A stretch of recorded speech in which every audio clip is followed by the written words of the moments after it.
నేను రాజకీయ జీవితంలోకి వచ్చి 4 నెలలు అయింది, గెలిచి నెల రోజులైంది. చాలా సమస్యలు కలిసి వేస్తున్నాయి. ఎందుకు వచ్చానో రాజకీయాల్లో కానీ ఎవరిని ఏమనాలో అర్థం కావట్లేదు, ఎవరిని తిట్టాలో అర్థం కావట్లేదు.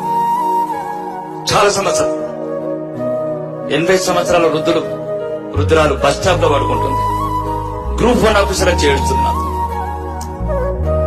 రాజకీయ నాయకులు కావచ్చు, ఐఏఎస్ ఆఫీసర్లు కావచ్చు, జ్యుడిషియల్ సిస్టమ్ కావచ్చు, సంఘ సేవ అనుకుంటా తిరిగి బ్యానర్లు కట్టుకుంటా అసోసియేషన్లు పెట్టుకున్నట్లు కావచ్చు.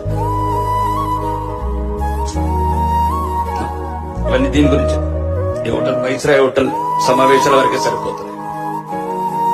కాబట్టి ఇప్పుడు కూడా చెప్పొచ్చాను, ఎక్కడో ఒక చోట తెలివి వచ్చిన తెలంగాణ హైదరాబాద్ ఉంది, తెలివి లేని తెలంగాణ పల్లెలు ఉంది.